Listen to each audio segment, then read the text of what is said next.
Well, thank you very much, Peter. The Department of Small Business Development has launched an online system for SMMEs to apply for funding for recovery of costs associated with the COVID-19 or investments that are geared towards dealing with the impact of the pandemic. So to help us unpack how this intervention is going to help small businesses, we joined on the line by Karabo Mashugane, who is the Chief Executive of 2020 Insight, specialist in the BEE advisory, supplier development and SME financing. Karabo, good afternoon to you.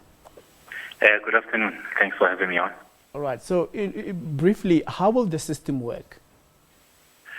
So when it opened on the yesterday, we went on the system very early in the morning. And I think the circular from the department hadn't come out yet in terms of the requirements and what's being funded, etc. And so, it was a bit, it was relatively easy to get into, but, as one tried to register on it and help some of our SMEs, that's when we started realizing some of the limitations of, who can get funded and what funding is available, etc. So really, but it's a simple process in terms of going to the website. I think if you go now to the department's website, you'll find a circular on the requirements of what is being funded and who's being funded. And I think they have prioritized essentially, it's for companies that are owned by South Africans, and they must employ at least 70% of South African nationals, etc. And then they must be registered with SARS and be tax compliant. So, and that they will give obviously priority to businesses that are owned by females, youth, and people with disabilities. So it sort of links the B element with this funding, but also obviously because the money is coming from the fiscus, it's prioritizing people whose tax affairs are in order. I suppose which is a fair thing to do. So the task group of the Policy Board for Financial Services and Regulation, which is run by Treasury, says that there's an estimated 1 to 3 million SMMEs in South Africa currently. So will this intervention cover all of them? No, it's unlikely. I mean, when you look at the amount, 500 million is not going to go very far because obviously you've got SMEs of different sizes. But I think it's going to start assisting.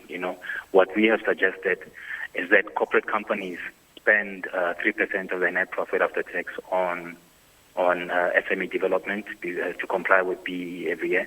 So that amounts to about 30 to 40 billion rand a year, the estimates are.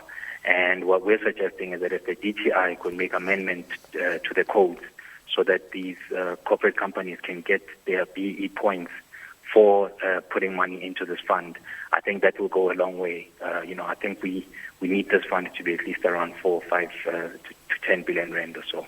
So even if it doesn't happen exactly today or within the next 21 days, but obviously the effects of what is about to happen, especially the shutdown, are going to be with us for a while. And so even if the money comes in at later stages, I think it will be important to make that amendment so that the funding can increase. As it stands now, it goes some way, but it's really, I suppose one could even say, a drop in the ocean. So looking at survivalist and micro businesses, are they excluded in this? I mean, looking at the range of about 250,000 to 650,000 enterprises, which contribute about 50% to the GDP. So having to employ people, as you know, the president was mentioning that nobody has to lose their job during this time. Yeah, so the mechanisms are being worked out to help survivalists, to help, I suppose, sort of one-man, one-woman businesses and informal traders. But currently, they don't seem to be well catered for. Although, when one goes onto the website, in terms of the types, when you have to list the types of SME business that you are, sole proprietor is also listed there. So it is conceivable that probably you can get something there. But from what we have seen, it seems like it might not be possible. However, I think the system was built to eventually cater for these people, and I think what is happening now, we're witnessing, I suppose, everything happening in real time, and there's changes, things coming out now for the tourism sector. So I think, obviously this was an emergency action that was taken, and it was targeted, and obviously the other sectors and other parts of our population will slowly be catered for over the next coming days. We'll see programs coming out being announced from the Small Business Department. Yeah, for now, it has been really hard for anybody to answer a question about what's going to happen to street vendors, especially, people who have unregistered businesses. So if you are in the informal sector, for someone who has had an event cancelled due to gatherings of 100 people or less being cancelled, say, for example, service providers or even people who do catering, who are also going to lose their income, do they need to submit proof in order to claim, to show that due to a cancellation of a gig, they could not even make money?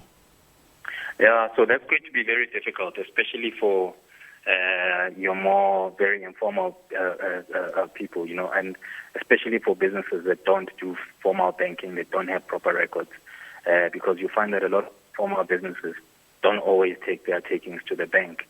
If you're selling your wares, for example, at a taxi rank, and now the taxi rank has been closed, it's going to be a little difficult to prove, how much income you're losing, and so how much it is that you want to be provided from the department, etc.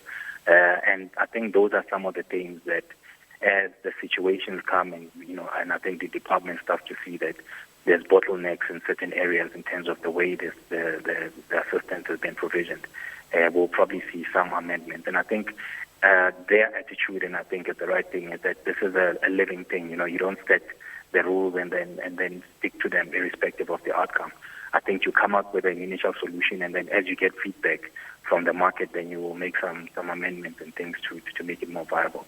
So I expect there will be changes. There will be a lot of changes as the public gives feedback and as we see what is working and what is not working.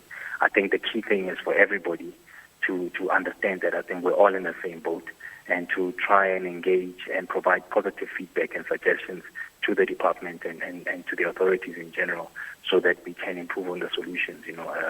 I don't think anybody could have come up with a perfect solution from the start.